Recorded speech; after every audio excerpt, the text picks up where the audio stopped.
complain about any rain.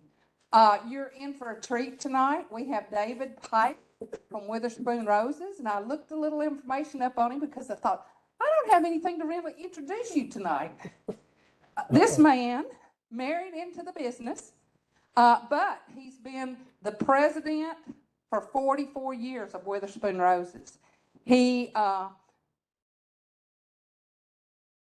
a degree, which kind of interests me, a BS in youth ministry from Campbell University. So he really knows how to communicate with his plants, is the thought that came to my mind. Easier there. But, 44 years experience. When I was working on putting together this series for this year, last fall, I sent out an email looking for a consulting Rosarian, and he was the first one that responded. And he has spoken out here to the Master Gardeners before, so if you've come to these successful gardener programs, you may have heard him, but it's been several years since we've had you out. Way back before COVID, I'm sure. So I'm going to turn it over to David and let him tell you anything else that he might want to tell you about himself and these beautiful roses that he's brought. David, I will ask that if you get questions here, you repeat them so that people online can hear them, okay? And you've got until 8 o'clock. Is that enough, or do you need longer? I just got to listen quick. Okay, all right. Christina will field the questions from the people that are online. Okay. And she'll feed those to you when you take a break or when it's appropriate, okay? Thank you. Thank you for coming. Appreciate it. Yeah. It's a pleasure to be here tonight. Just hope we can get everything working the way it's supposed to. Like she said, my name is David Pike, and I'm president of Witherspoon Rose Culture. It was started in 1951. Well, first, our mission statement is to enhance the lives of others through the outstanding care of one of God's greatest creations, the rose. But Witherspoon started back in 1951 after my father-in-law graduated from NC State College. There he is, and that's his wife, my mother-in-law. That was at Pullman Park in Raleigh right after graduation. The picture that's up there now is old. This was our 50th anniversary in 2001 at our former place. But beside me is my wife, Rhonda, our son, Taylor, Lindsay, and Mary Alice. When I started, Rhonda did not want to be in the business. She had grown up in the business.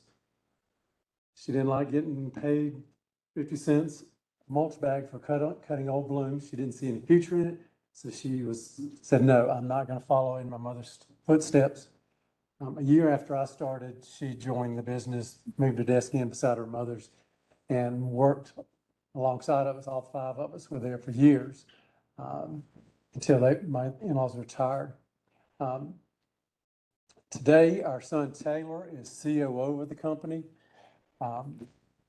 He manages the day-to-day, and I just do this type of thing. I go around doing different talks, talking with customers at the office, consulting with them, and answering questions that concerns that come over line, or customers come into the office. Our daughter, Mary Alice, was like her mother. She did not want to be in the business. She didn't like cutting old blooms when she was at the office.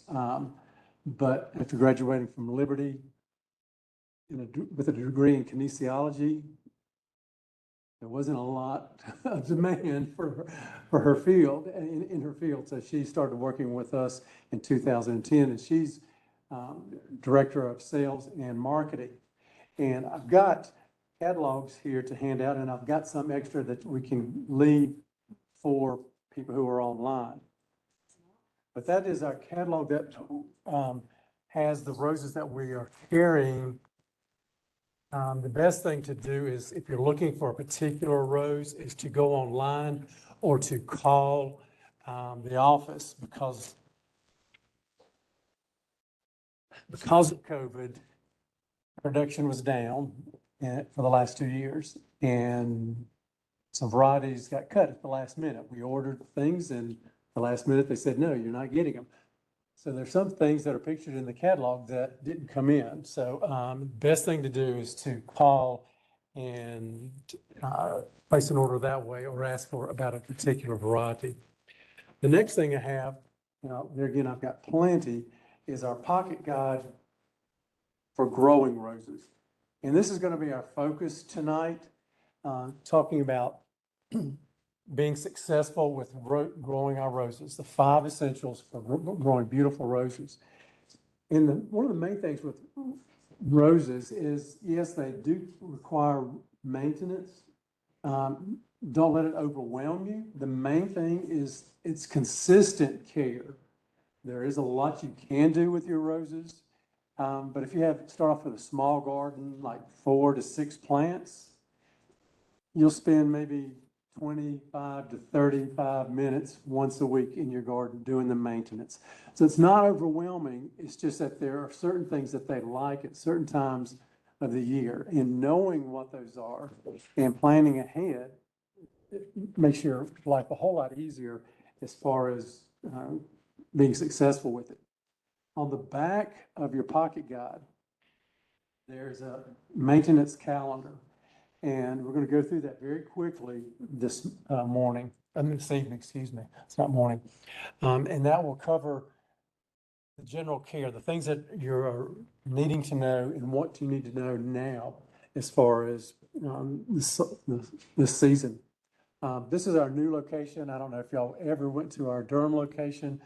We were at that location for 62 years.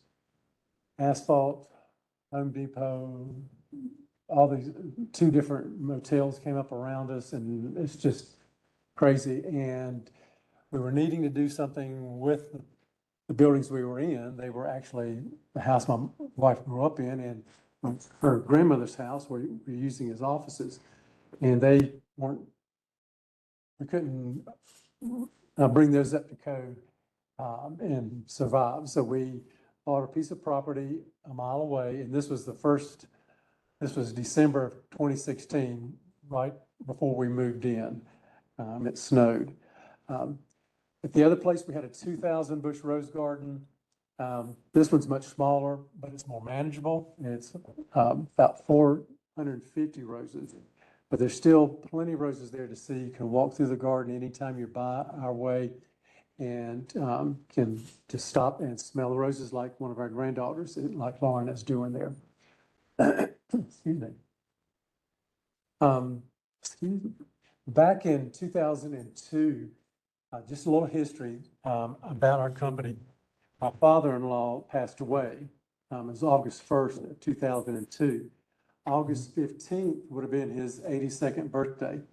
And one of the things that he wanted to do and never had the opportunity to do was to introduce roses. And so on August 15th, I went out to our personal garden to cut roses to take into my wife. And I came to the variety Tiffany, which is a pink rose, and I'll show you Tiffany here in a few minutes. But off of Tiffany, there was a white rose coming off the pink stem. And I was confused by it, called Rhonda out. We looked at it, studied it, tried to figure out what was going on, and realized we might have a sport. And a sport is what you generally hear is a mutation. For us, it's not a mutation. This was an actual God-given rose to our family. But on Bob's birthday, this rose started producing a new flower, a new color. And so we had to do the research to make sure Tiffany had never sported like this. And then we had to test it to make sure that it was a true sport. In order for it to be a true sport, or any rose to be a true sport, it has to have the same leaf structure, same thorn structure, same growth habit. Everything's the same except for this new flower. And the flower has to be consistent, bloom after bloom throughout the growing season, and then year after year. And we did the testing, sent the budwood out to Weeks wholesale rose growers, and they did further testing on it, and we were able to bring it to the market in 2005.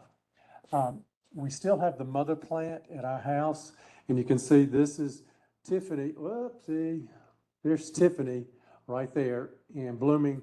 If you could follow it down, there's these white roses are coming off of the same stem. So throughout this growing season, the mother plant is still sporting the RK Witherspoon, and that's where all of them came from, off of this plant, off of this part of the plant. So it's really a unique thing to see those two blooming off one plant. But, and then again, we were able to introduce another variety. Gosh, this is sensitive. We introduced Secrets Out in 2009, and there's a secret rose in that bouquet over there. But Secrets Out is a pure, crisp, clear white rose. Great fragrance, just an outstanding plant, nice dark green glossy foliage, beautiful rose. And then the net last one, Wake Forest came to us and asked us to help introduce a rose for them. And Weeks came up with one that was a sport also. So none of these did anybody have any control over. Nobody had their hand in them. These were all God-given opportunities for us. And we're just very thankful that we've been able to steward them, and hopefully we do it well for them. Okay. So in your home grower's guide, we want us to go very quickly, in your pocket guide, excuse me, on the first page, talks about bed preparation. And this is the crucial thing in being successful with growing your roses. Don't take shortcuts at this point. There's some other places that you could take shortcuts, although I don't like to say that because people take that and go in all different directions with it. But with bed preparation, follow the guidelines if you're going to go with our plan to the letter of the law. And that's one reason why I suggest if you haven't grown roses before, that you start off small with a 4 to 6 bush rose garden. Bed prep is easier, maintenance is easier, and then follow our plan. And at the end of a year, evaluate your success or failure and determine if you need to go to another plan or continue with ours and add on. Don't try to mix different programs. You'll get confused. You'll buy products that you don't need. You'll get frustrated and you'll give up, and roses will suffer for it. So find a plan that you're comfortable with and stick with it for a full year, and then evaluate your success or failure, and then move from there. But in bed prep, this is going to be true whether you're doing a new garden or if you have a garden that's 15 years old and just not producing like it once did. You don't have to dig up those roses and throw them away. You can rework the bed and rejuvenate the soil, replant those bushes as long as there's no root gall to them, and then replant them and they will produce like they once did. In a rework situation, taking up your existing roses and setting them aside, first you want to make sure that the roots look good, that there are lots of roots down there. In older plants, they're going to be different looking than a new bare root rose. But if there's any gall on there, there's a little brain-like nodules growing off the roots. Those you'd want to throw away. But while you're reworking a garden, you want to cover these roots all the way up with mulch or soil of some sort to keep them from drying out. Set those aside, and then you're ready to work on reworking the bed or preparing the new site. In any situation, we want to come in and remove the sod first. Don't spray it out. Don't try to use a herbicide to kill it, because those can linger in some of your soils that have a high peat content. So it's better just to scrape it off. We're not big fans of green fertilizer. We don't turn the grass or the weeds into the soil, because if you got one little sprout of wiregrass, it's over. I'm sorry. So we prefer to take that off and place it somewhere else in the landscape. And then from there, we do what's called a double dig. This is the hard part. So this is why you'd want to start small with 4 or 6 bushes. This is an 18 bush bed. It's 6 feet wide. Doesn't look like it, but it's 6 feet wide by 28 feet long. And in the digging process, we come in and remove 2 feet section of soil, 16 inches deep, and put it in a wheelbarrow. And then from there, we're digging backwards, throwing that soil in front of us and keeping a trench open. That makes that hard clay soil turn easier. Don't get rid of your clay soil. It's great. It's wonderful for your roses. Your roses will bless you for keeping that red clay in your yard. Don't try to mix it with sand, because that's what they do in Sanford, and that makes bricks. Clay and sand make bricks. Don't do it. Use organic material. Lots of organic material. When we dig a bed, we load it up with a lot of organic materials. In this process, you're going to raise your bed up very significant. You're going from grade level. Once this is done, you could easily be a foot higher than your grade, and that's okay because you're rototilling it here in a little bit, and it's going to bring it down. Organic materials, the main one is well-rotted cow manure. That is outstanding. It is a great product. It was so great. My father-in-law told me, he wanted to show me how great it was my first year, my first summer working with them. He was a jokester, and he told me to get in the dump truck with a shovel and follow him across the highway to this man's yard. We passed his house, came through the woods, and there was a big field with a barn. And I was clueless. I didn't know what he was up to, and he told me to back up to the barn door, and he opened it. He said, "Get my shovel and put that in the dump truck, and I'll see you back when you got it all loaded up." And he laughed and just left. And there I was, a college graduate, married the owner's daughter. Something was wrong with this picture. You surprised the front end loader? That front end loader came in years later. And guys still don't believe I did by hand, but I did. And the flies, woo. But I learned a valuable lesson. I don't mind getting cow manure under my fingernails. I realized what a great product it is if it's aged, if it's well rotted. It does wonders for all types of plants. Well, a good number of plants. But if you can't find it, we do have this Barnyard Delight. That's our dressed up version of cow manure. It's called Barnyard Delight. But our planting mix has well-rotted cow manure in it, permatil, and soil conditioner. And then our essentials we bagged up, which is lime, gypsum, and bone meal. So you can, if you're doing a small bed, you can buy small portions of that and work it in. And in your pocket guide, it gives you details on how much to use per number of bushes that you've got that you're preparing your bed for. But you can see we spread it out quite a bit and we loaded up. This is a garden we did in South Carolina, just over the border. We were waiting for the lady of the home to leave to go to work. Her husband had contracted us to come in and do this bed. And then we did it and then left after we planted it. Didn't get to see her reaction, but she's still a customer today. But you can see here, we've raised the bed, we've done the digging process. We've raised it 6 to 8 inches in this situation. And then we're adding another 6 to 8 inches of composted material. Then you see there's the rototiller sitting there waiting. After you've got everything in your garden, that's when you start with the rototilling and blending all that material in. In that process, it lowers the soil back down to a height where you're about 6 inches above grade after you've finished tilling. And then you're ready to plant. And that's what she walked home to.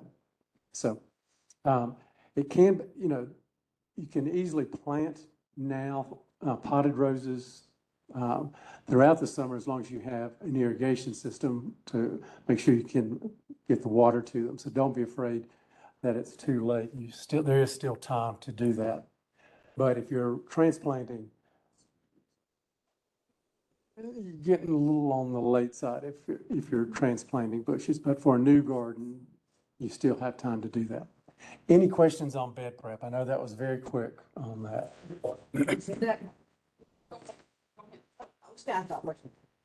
Horse manure is good. It works well if you've got a source of it. Just make sure it's aged. But there's something. The cow, those 4 stomachs. Just. Okay. do something different to it. Yes, What ma'am. are we talking about as far as rifle ground gardening? Okay, in the bed like that. I'm a big container box, Mhm, talking big box, mhm. raised bed. Right. Those are still okay, and then the same principle applies? Yes. She's asking if you raise the bed up, instead of digging down into the soil, build it up and have raised beds. You know, if you're doing it 16 to 20 inches or more, you can do that. That's fine. Downside, you go 16 inches, well, it wouldn't be that high, 16 inches above grade, you're going to have to water your roses 3 times as much. So there's give and take. Roses need a regular source of water, and we'll talk about that in a little bit. So they work well, it's just that they dry out very quickly. Yeah, but do a drip. Don't use the hose that it just sweats. There's not enough. You need one that has holes that you put little tubes to each plant. Because the type of hose that just sweats, it doesn't sweat enough. It will never. Yes, ma'am.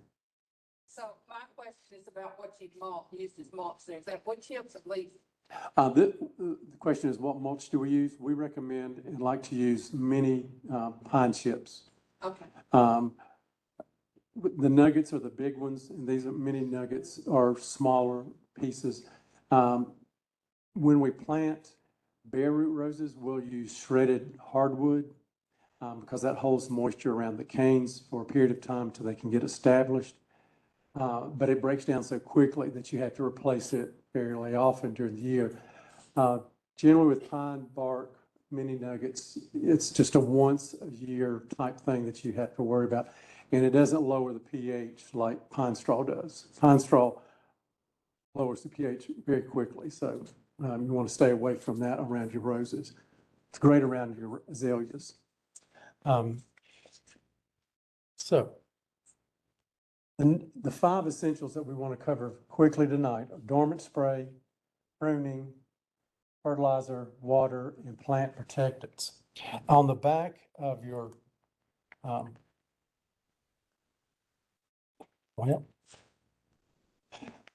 on your pocket guide, it starts out there with January, and it mentions the first thing that you want to do is to do a dormant spray. And there's several options that you can go with as far as dormant spray. On page 6, yes. On page 6 of your pocket guide, there's information about our dormant spray. And it's important to do that each year, whether you've had black spot or not. This is a preventative type spray that you want to do. The dormant spray will burn up the black spot spores that can linger on the mulch or on the ground. Wherever the leaves have fallen, you want to make sure that you go and spray that part of the ground too. Because if once the leaves hit the ground, those spores are released and then they're just lying there dormant, waiting for the spring to come. So you want to make sure you get a good cover of with your dormant spray. You don't have to dress like this. This is Witherspoon's requirement that you dress and look like this. Although we use blue suits now, so we don't look like we're hazmat team coming in, cleaning up the area. The product that we used to use, and that was our choice product for dormant spray, was lime sulfur. If you can find it, it's great. Buy it and use it. It went off the market for a period of time for some odd reasons. Some of the manufacturers are bringing it back. It's a very safe product. It's lime and sulfur that have been emulsified into a liquid. And it helps to burn up the spores that lie dormant, but it also helps to defoliate your plant. And most Januaries, we need to defoliate our plants. This year, because of the end of December, we didn't need to have to worry about defoliating, but we still needed to do the dormant spray. If you had a severe problem with black spot, I would recommend doing it twice, waiting 7 to 10 days and coming back and spraying it again, just to make sure that you get a good cover. If you haven't done it, it's too late to spray the bush, but you could come in and spray the ground around your bed if you had a problem with black spots. So, you don't want to apply your dormant spray on your new roses because they will defoliate them. And right now we want to keep the leaves on them instead of defoliating. So spray the ground around your plants if you are needing to do it now. So that's the first thing in January. In February, we want to come in and do pruning. And on page 7, there's information about how to prune, when to prune. Your roses are going to tell you exactly when they're ready to be pruned. They're going to come out of dormancy. And when you go early February to your garden and you start to see a 1/4 to a 1/2 inch of new growth, you know that your roses are coming out of dormancy and it's time to prune. The longer you wait to prune, you're just delaying that first blooming cycle. So you're pushing it out 2 weeks. So every week you wait, you're just pushing it further down the road. So generally mid-February is a good time to prune. This year it came on too quickly. We went from extreme cold to very warm and the roses leafed out.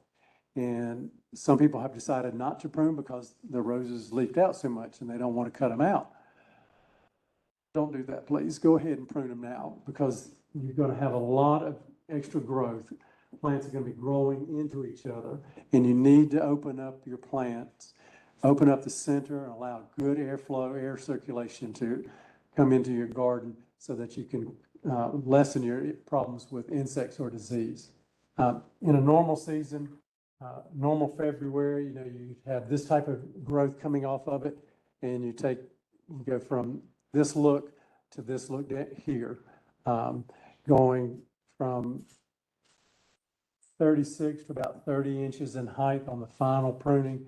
And we generally try to strip everything, all the side competing stems off of each of the bushes. And you can see the ones over there in the background are the same way. The more you leave, the more smaller canes you're going to have, the more unthrifty growth you're going to have, spindlier growth, smaller flowers.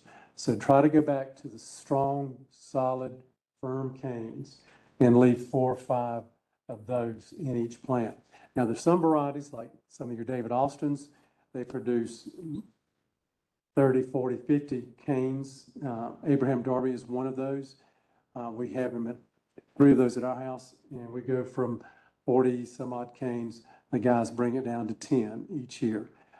On the Abraham Darby, instead of going down to 30 inches, we leave it at 40 because we want them to be a little bit higher there at the back of our garden. So we want them to show up. So you have some time in pruning to adjust and improve the look of your garden by adjusting the height, pruning it out more, thinning it down, and shaping it more so that you get better airflow. The tools for pruning are very simple. Pair of gauntlet gloves. These work really well. This year you didn't need a coat on, you just needed a long sleeve shirt and long gloves. And you could have done it easily. The other thing that you need is a pair of bypass clippers. Bypass, speaking to the choir, there's where the blades bypass each other. The other type are anvil, and it's where the metal hits the metal. So that crushes your canes. Be sure to use bypass clippers so you get a good clean cut. Anvil ones are good for cutting plastic flowers, artificial flowers, fake flowers, unusually creative fake stuff, dead stuff. If you're going to grow stuff and you want to use it, cut it and use it in your house, use your bypass clippers. Yes, ma'am. Yes, ma'am. Mm-hmm. Yes, ma'am.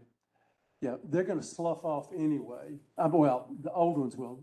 This, you want to cut those off because when this is done in mid-February, there's still time for a frost, and we had those.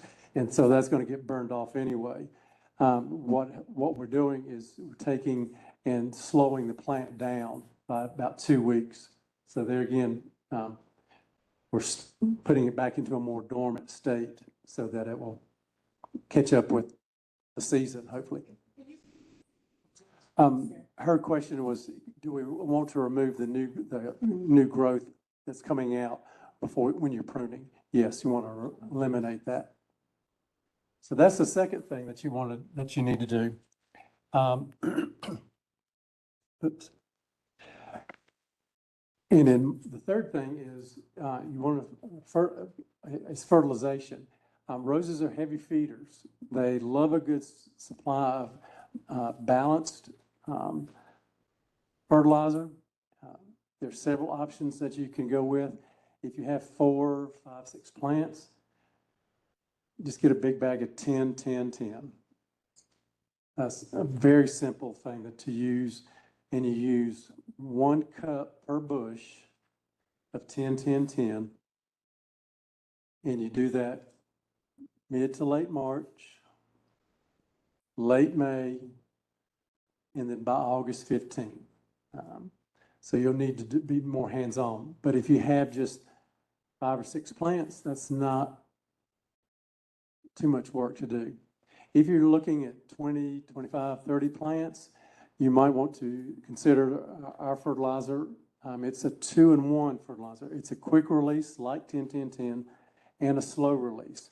So it gets a quick boost to your roses when you first plant it, lasts for about 6 weeks, and then the slow release kicks in after that and feeds them continuously throughout the growing season. So you only have to do it one time in mid-March.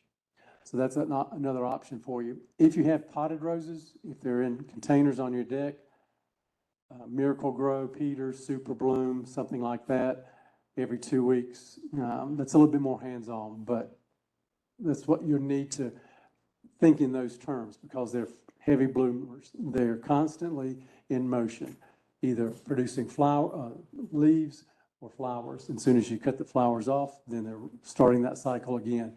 And they need that energy, that food source to keep that going. Yes, ma'am. You said that we feed them. If you're feeding August 15th, by August 15th, her question was timing on if you're using 10, 10, 10 fertilizer, you want to use 1 cup per bush mid to late March, late May, and then late August 15th timeframe. If you got it in containers and you're using a liquid fertilizer, that you're going to have to do every 2 weeks because it just doesn't hang around in the plant. It just cycles up there. Like I did one portion of one rose garden, but I still making my way within my rounds with fertilizing. Is it too late to do continue on with my first fertilization? I mean, I'm just a couple weeks from that, I guess. The question was about using what type of? Oh, yeah, you started it and didn't finish. Oh, yeah, it's fine. I mean, you're good to go ahead. And the question was, can she continue to use or apply the Witherspoon fertilizer now to the rest of her garden? You did it to part of them, but you didn't finish it. Yes, yeah, that's fine. It's been a season like no other. You can't. It's been a challenge, but yes, it's just going to last longer in the season, which is fine. And who knows what this summer is going to be like. So you got dormant spray in January, pruning in February, fertilizing in March. In May, I shouldn't say May. It could be in April. When you see color on your plants, when your roses are actively showing color and blooming, then you want to monitor your water and start irrigating if you don't get an inch of rain. And this information is in your pocket guide. Roses need an inch of rain a week. And if we don't get that, which we haven't here, you need to either turn on your irrigation or supplement with water somehow. If you don't have an irrigation system, a rule of thumb is to get a 5-gallon bucket of water, 5-gallon bucket, fill it full of water, and pour that around one rose bush. That's the equivalent to an inch of rain. So if you're not going to the gym, don't worry. You're going to be carrying 40 pounds of water to one rose bush. Hopefully they're all in one area so that you won't have too much work to do. So the main thing there is to make sure you have a good supply of water, regular source. And they like it all at one time. We can't control the rain, of course, but if we're in a season where we're not getting rain, it's better to do it all at once, allow them to dry out some during this week, and then if we haven't gotten rain, do it again. They don't like to have their roots standing in water, so they need to absorb the water and then dry out some. So absorb the water and then dry out some. So water the whole plant? No, just the base.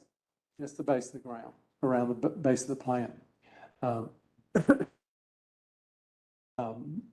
so it's important to do that, to start monitoring that when you start to see your plants show color. And generally, Mother's Day is a good timer for us, but it's going to be earlier this year, I do believe, when we first get that big blush of color. If we get into a really dry summer, you're going to need to do this 2 times a week. So you go from 1 gallon of water per plant to 2 gallons of water per plant. If you get behind and it doesn't work and your roses start to suffer, they naturally will go into a semi-dormant stage. They'll start shutting down to protect themselves, to keep them alive. They won't produce a lot of new growth. If they do, the flowers will be really small. So they'll start to shut down until they get their water needs met. And so that's a sign that, when you start to see that they're drying out, and you need to start ramping up your water supply and get that back going. Yes, ma'am. Whether it's in the ground or in container. Mm-hmm. What about those, what do they call them, the meters that were sticking there? Do they work with roses? The question is about a meter, water meter, putting it in the ground. It would work better in the ground. In the a raised container like you've got, I'm afraid it's going to. It's how wet it really Yeah, is. yeah. I mean, you can try it, but I think it's going to be, yours is going to be in a really dry. So, I think you're, registered wrong. yeah. With your bed container that high, it would be hard to get too much water. So you're recommending then that I get the hose as opposed to doing the 1 gallon? Yes. Yeah, and run your irrigation system until you've met. You're going to have to put a bucket in under your irrigation system emitters and see how long it takes those emitters to fill up that 5-gallon bucket. How many minutes? If it might take 45 minutes, it might take 75 minutes. Whatever time it takes, that's how long you're going to have to run it for all of your roses to meet that inch. Yeah, that's that inch requirement. Yeah. So, hope that's clear on that. And then the last thing, the 5th thing is protecting your plants. And I know that this is one of those areas that some people are shy away from, and I understand that. The products we recommend are agricultural based, and meaning that they can be used on your grass, your azaleas, even your edible crops, if you so desire. We don't recommend it, but that's what the label says, and the label is the law. So you follow whatever the label says, and you can apply it to a lot of different plants. A couple of things that we strongly recommend is the spreader sticker. don't spray without a spreader sticker or a wetting agent. You're just wasting your money because a heavy dew, a light rain will just wash that off and get into the ground system, groundwater, and contaminate it. If you use a wetting agent or a spreader sticker or surfactant, those are the different names you could call it by. Once it has 15 minutes to dry on those leaves, it's there for 7 to 10 days. It's not going to wash off and get into the ground system unless you get out there in the rain. You're dancing around out in the rain, rubbing your roses and washing that. That's the way you get it into, it's going to get into your system. So use that for sure, because that will protect the plant, keep the products where they're supposed to be and not somewhere else. Yes, sir. No, you mix your spreader sticker with those other chemicals. He said he wanted to know how to apply it, so repeat the question, but it's a liquid. It's a liquid. The spreader sticker is a liquid, and you use like 1/4 of a teaspoon per gallon. So you in your pocket guide, there's directions on how much of each one of those things to put in your bucket and stir up and then spray out, or pour into your sprayer. But you mix all of those together at one time and then spray. The insects that we're looking at controlling, common pests, aphids are what we're going to see first. My sister called me, last Sunday afternoon after we got home. She said, "I got these bugs on my roses."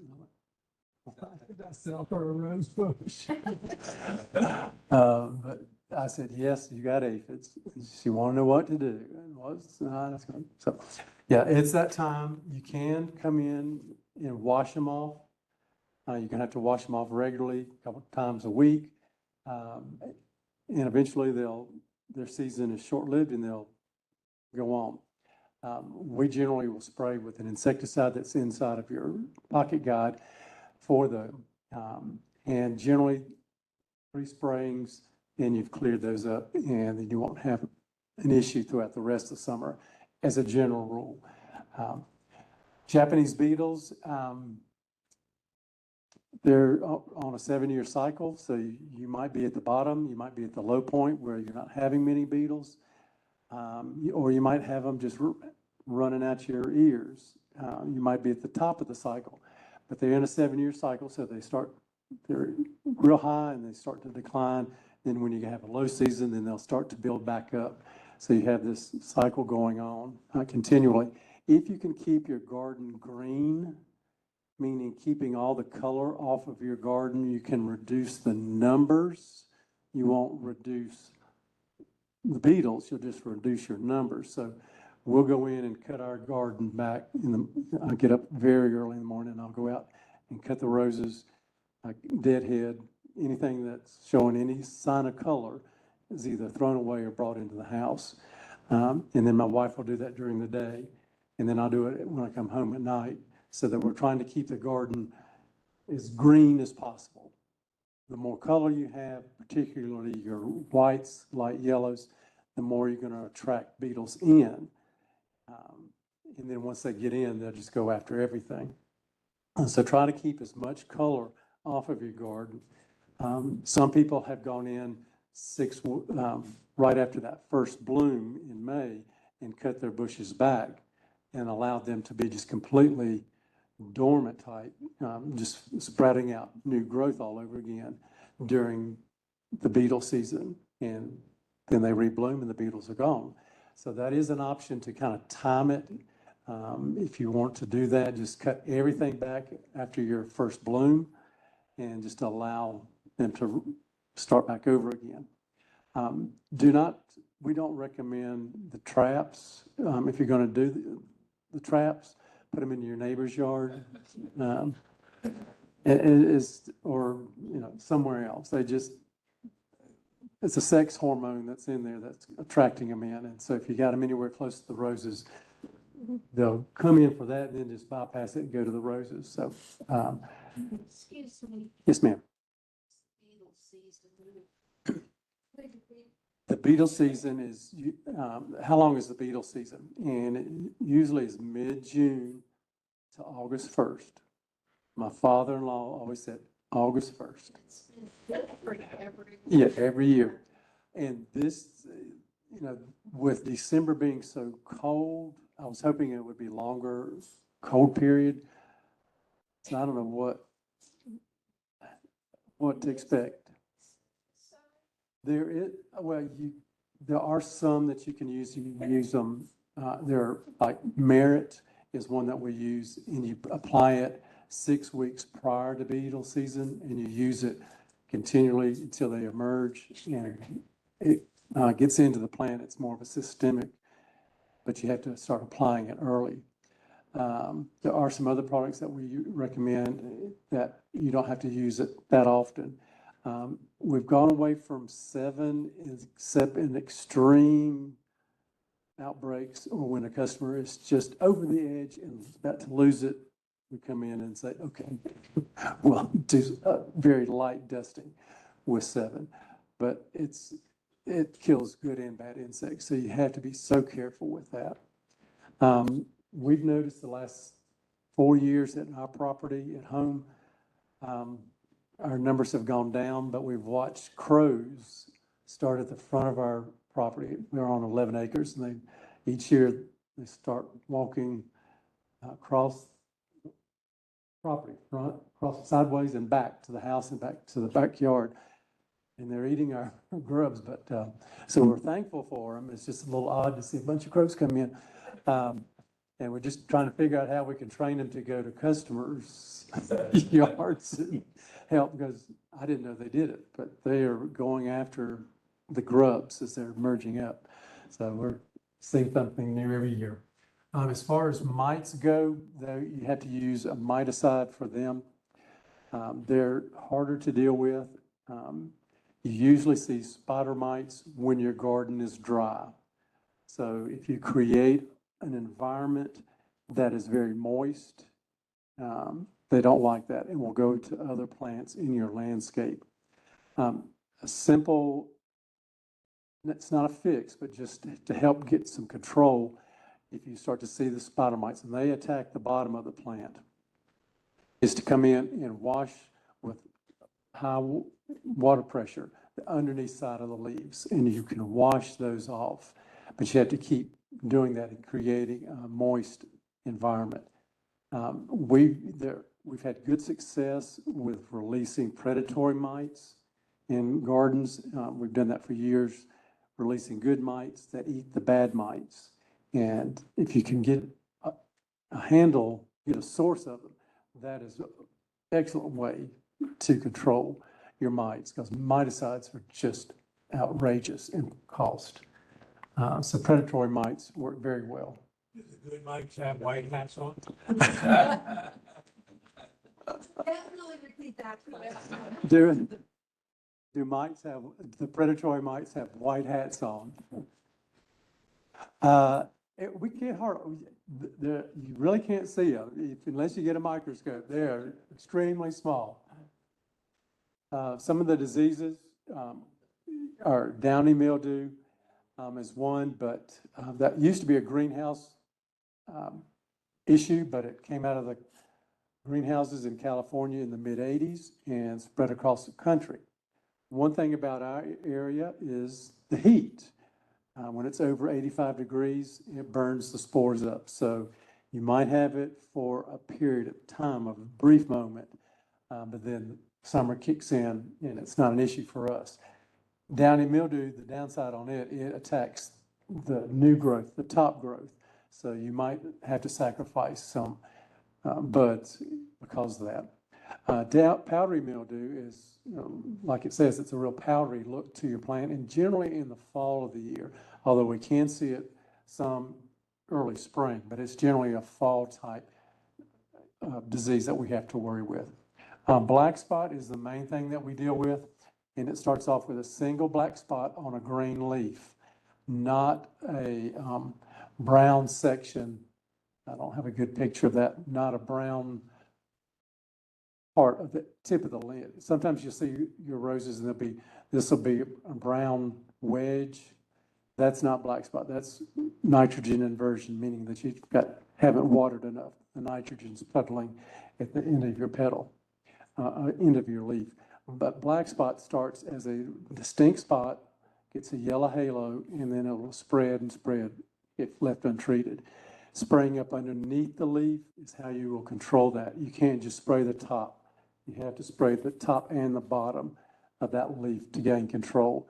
Picking them off if you can helps to break that cycle, or if you can very carefully spray your dormant spray on the ground around the base of the plant will also help.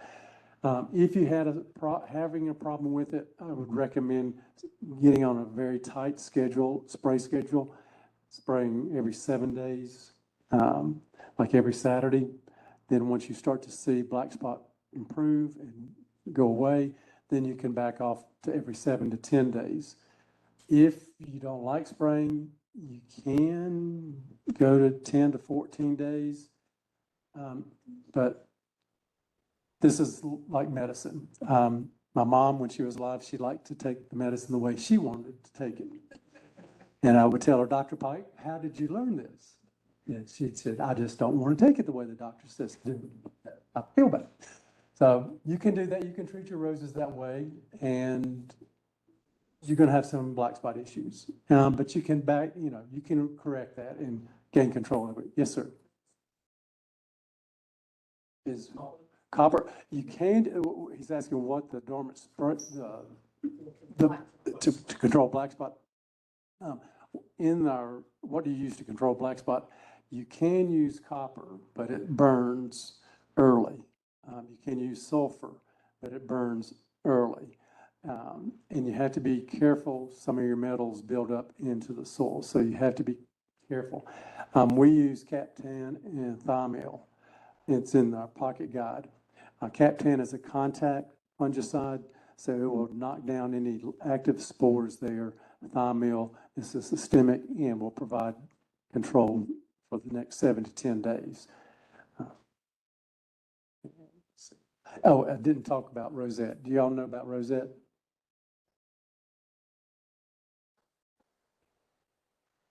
Well, don't be afraid of it. It can survive, a garden can survive. If you have a plant that has rosette, dig that one plant up, bag up the root system and all, put that bag in the garbage can, wait 7 days, and then you can plant a new bush in that spot. We've heard rumors, landscapers say, dig up all the plants, throw them away, you can't ever plant anything there, you can't plant for 7 years, yada, yada, yada. Just wait 7 days and replant a new bush. Just make sure that when you dig it up, you get all the roots that are down there, because if the root has it, it will come back. But just get it out as quick as you can. If you're concerned, if you have rosette and you're not sure, rosette grows very quickly. And one day, it's going to be just a little bit. You go out 2 days later, and it is significantly grown and starting to look very spooky. There's lots of very soft burgundy green thorns, very soft. You can touch them and they just break off in your hand. One of the things that makes it difficult to determine if you have rosette in the early stage is the way it looks, because that damage and Roundup damage are identical at an early stage. And I know none of you have any Roundup in your house, and don't ever use it. We have it at our house. I use it, and I get it on the roses at times, but I know what plant I got it on. But we hear that song and dance that I don't have any Roundup. I've never used it. But a plant doesn't lie. Your plants aren't going to lie. Tell your people that call in, roses aren't going to lie. If somebody sprayed Roundup, it's going to show up. If somebody sprayed 2,4-D, it's going to show up. There's specific growth from each of those herbicides, and plants don't lie. Because homeowners might lie. The plants aren't going to tell you a story. But at the early stage, Roundup and Rosette look identical. Roundup shrinks the plant to death, so the foliage will get very small and gnarly.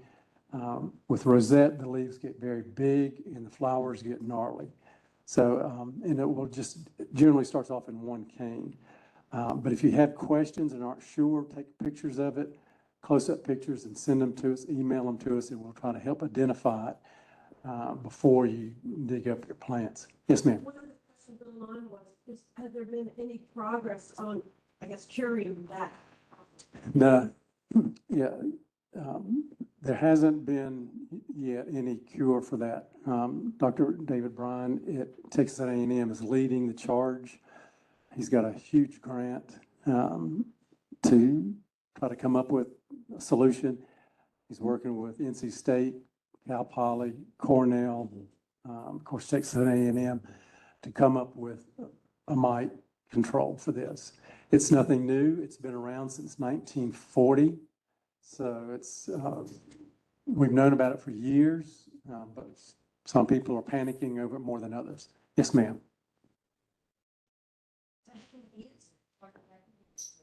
What is Rosette? It is a virus. Well, she's asking the question, what is Rosette? And it is a virus that has been injected into the leaves by a very tiny microscopic mite that starts with an E, and it's about that long. I can't ever pronounce it. But it is, and it transmits, it goes from one plant to the other by the mite going from one plant to another through air currents. It's blown through your garden. So if you, when I did some consulting work for the Biltmore, and Lucas knew he had a rosette plant on top of the hill, in the northwest corner of the garden, and he wouldn't remove it. He was trying to test it to see if he could cut it out and do different things to make it go away. And it would just keep, the winds would blow those mites into the garden. And I said, Lucas, we got to get that out of there. And he finally agreed because it just, you could just see how it was coming into the garden. So it travels generally from the northwest in wind currents through your garden or through the neighborhood. And it can, once it gets into the garden, go plant to plant, side to side, but it gets in through wind currents coming from the westward direction. So, but there again, don't be afraid of it. I mean, we need to be cautious and aware of it and get it out of our garden, but don't panic thinking you can never have roses again, that it's over. You can. And if somebody tells you you can't, call me. Does rosette only affect roses? Does rosette only affect roses? As far as we know, that's the only thing that it affects. The government, it used to be, the host plant used to be Rosa multiflora. The government planted it in the 40s along the highway ditch banks for erosion control and to contain the soil after the Dust Bowl. And the highway winds just blew it all over the country. And so they eliminated that, but now there's been a lot of illegal propagation of knockouts, and knockouts are becoming the host plant. So when you buy a knockout, make sure you're getting it from a reputable dealer and that it has the knockout label on it and in the knockout pot. If it's not in the knockout pot, walk on by. Don't do it. So, I just have. yes, ma'am. Mm-hmm. Mm-hmm.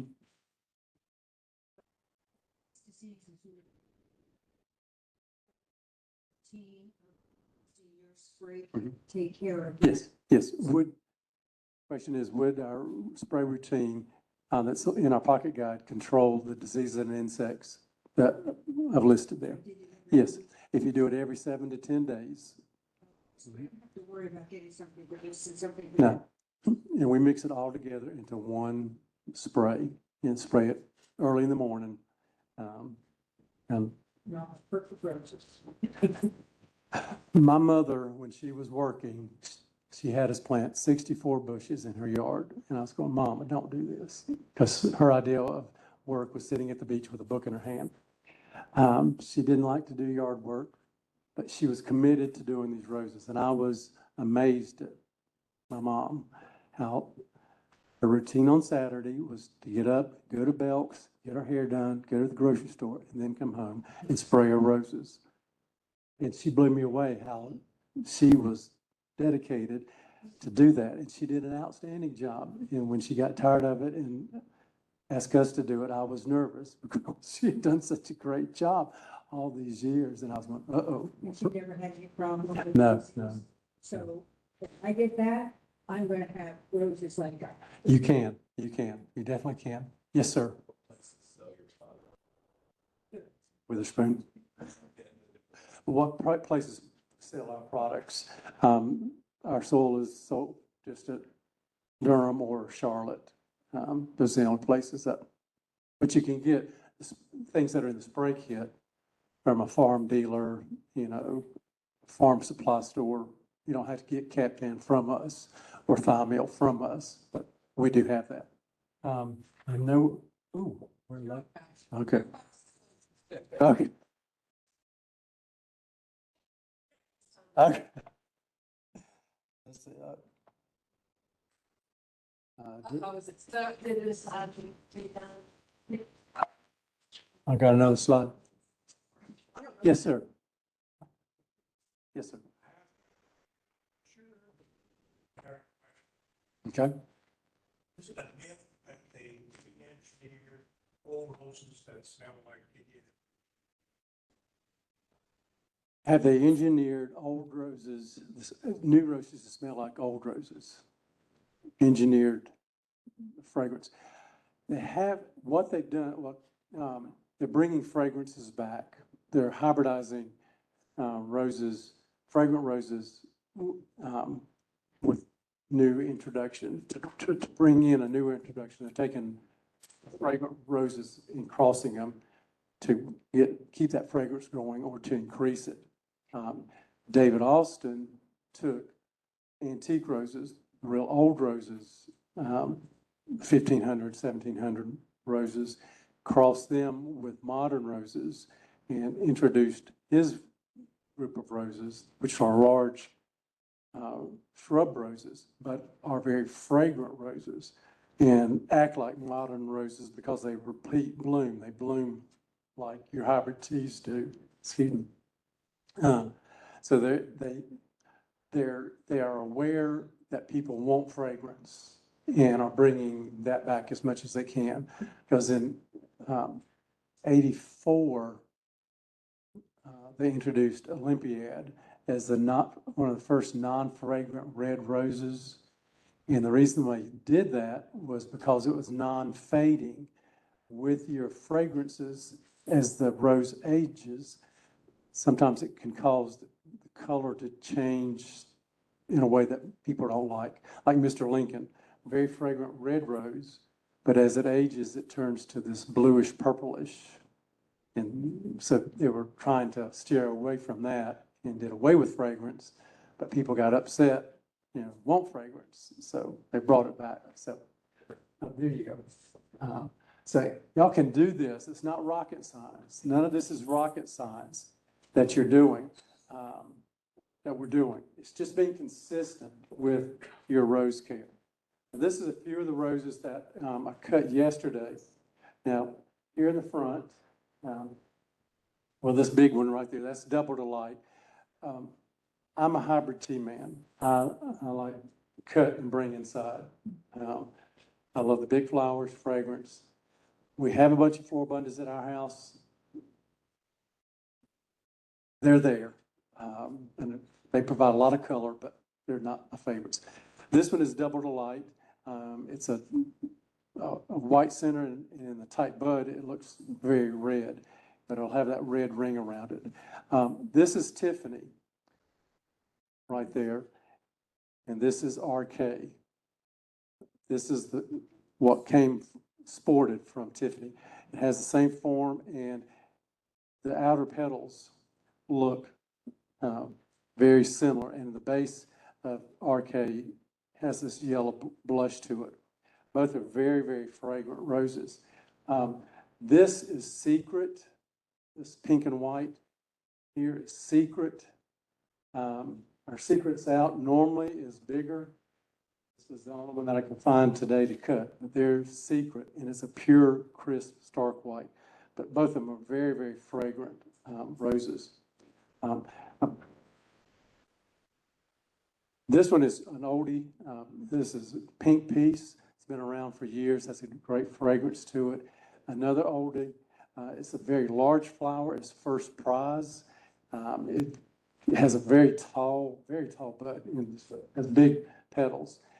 This time of year, the first bloom, these were forced in our cold frame. So these are not really garden roses. They're greenhouse roses. But they're not greenhouse roses because they're cold frame, so we don't have any heating. But anyway.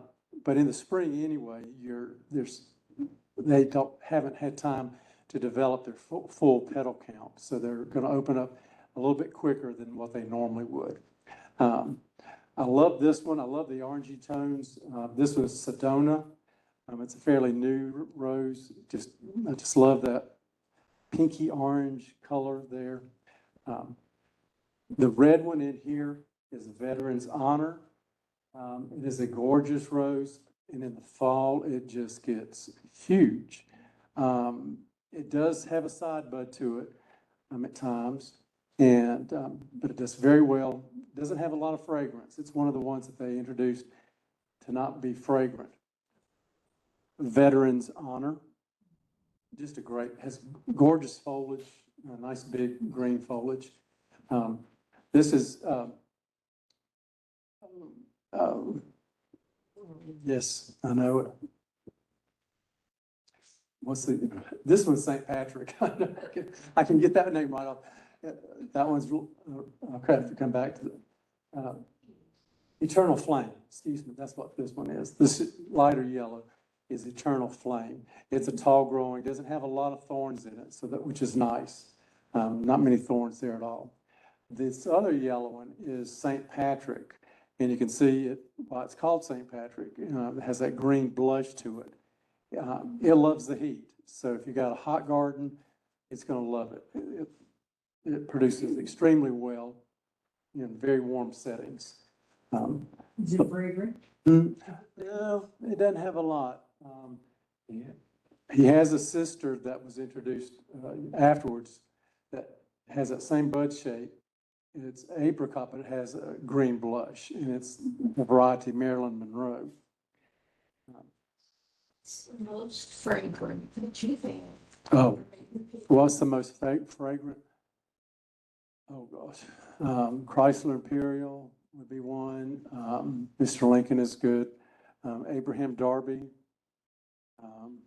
In your catalog, there is a notation about what ones are fragrant. There's a little symbol by it that has the along here. The fragrant ones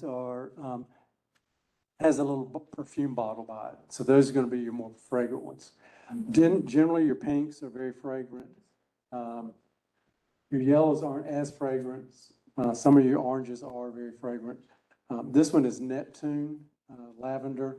I like it because of the form. I'm not so much sold on the color, but I love a good form there, and that's really nice. This is Brandy. I brought her just to show the size of the petals that she gets. It's just massive. And then this one is a new one, and it is porcelain, pink porcelain, not pink porcelain. It's in the catalog. Something porcelain. I hadn't memorized that one. It's brand new, so I'm just kind of going. Oh, and this was a nice fragrant one. Elmhurst. New Zealand. This is New Zealand. Great variety, great fragrance to it, great foliage. But those are just a few of the varieties that are out there. One thing about Tiffany and RK, if y'all take phone calls from people that call in, They might ask why their Tiffany rose has got so many side buds to it. Tiffany, in the spring of the year, can do a single stem, or she can do the main single and 2 side buds. That's just what she does. She's a hybrid tea, and she's done it since 55, and she's always going to do it that first blooming cycle. And people will say, well, they didn't do it last year. I'm going, it did it last year. You just didn't see it or something, because it always Tiffany. And it's kind of hard at times. There's so many of them at one time on Tiffany. And so that's the downside on it. Yes, sir. Is there a general rule for morning sun, evening sun? Right. Is there a rule for morning or evening sun when you're deciding on your garden? If you have a choice, you need at least 6 to 8 hours of full sun, full direct sun. All day is ideal. If you can put it where it gets sun up to sundown, that's great. But if you have to choose, it's better to go with the morning sun. If you have 2 sites, go with the morning site so that they dry off sooner and you don't have as many disease issues to worry with. So, but this is just a small sampling of the roses that are out there, and each one of you can do this. It's not rocket science. Start off small, be consistent. Those are the 2 things. And then follow your plan. If you choose the hours, stay with it for a year. And then otherwise, once you've found success with it or something else, go with that. But don't try to mix and come up with the best thing. Just for your own sake, sanity, just follow one plan at once a year. So, any other questions? Yes, ma'am. Plant age, do the roses get smaller? As roses get older, the flowers get smaller. No. They get smaller when you don't prune. They get smaller if you don't prune your roses or you don't thin them out enough, because what you want to do in pruning is get back to the big, thicker canes. Because if you have a bunch of small canes, the size of my finger, that next new cane is coming off that small stem. It's going to be smaller and it's going to produce a small flower. So pruning is where you keep your flower size. That and fertilizing, making sure you fertilized your plants. That is what drives the size of your flower. So for the most part, seasonal temperatures play into it also. In the fall, you'll get very large flowers with deeper colors that last longer because of the cooler weather. Summertime, they'll get smaller because they're growing so fast. You don't have time. One rose plant can be smaller in the summer, and the same plant can have bigger blooms. Yes, some plants can have small flowers in the summer, and then they'll regain their size in the fall when the weather cools down. Yes. Any other questions or comments? Yes, ma'am. As far as first leaf, or what do you? Yes, you want to, as far as deadheading or cutting flowers, you want it, this process is the same. When you cut a flower to take in, or you're taking the flower to throw away, which is deadheading, you want to look for a 5 leaflet. Can y'all see that one? 2, 3, 4, 5. That's a 5 leaflet. At the beginning of the year, you might go to the 2nd or 3rd. As they get taller, you go lower. So you can keep your garden, waist height all summer long if you want to. Don't come to our garden because some get really tall and others. I don't do a good job of cutting it, but you can do that if you want to. But the main thing is looking at that plant, and when you're getting ready to either deadhead or cut to bring inside, go to an appropriate 5 leaflet, depending on the plant size. If it's the spring of the year, you're going to cut shorter stems. But as they grow taller and taller into the fall, your stems will get longer. And some varieties, like Touch-Up Class, they grow 7 or 8 feet tall, and you'll be cutting 4-foot stems because you're trying to find you don't want to go to the first 5 leaflet. You want to go bring it on down so it doesn't get too wild and crazy on you. And at an angle? At an angle. Yes, you want to cut at an angle when you cut old blooms or cutting to bring inside. So, but whatever reason you're growing your roses, be sure to share your roses. That's the most important thing, particularly coming through COVID where we were locked down, shut down, isolated, afraid of everybody. And now that we're coming out of it, we are still hurting from that. And now more than ever, we need personal touch. We need people to reach out and say, it's okay, you're going to make it, we're here, concerned about you, let's celebrate, whatever. Roses can fill the bill for you, and you don't have to get into a long conversation. So all you have to do is cut and take one to somebody, and that just changes everything. That's why we grow our roses, is to share them. And we taught our kids to do that, and they've got houses of their own, and they all have their own gardens. And our son hated it on Mother's Day when we cut roses and go put them on the neighbor's front porch. But he's doing that same torture to his kids now. So I think it's so funny. Huh.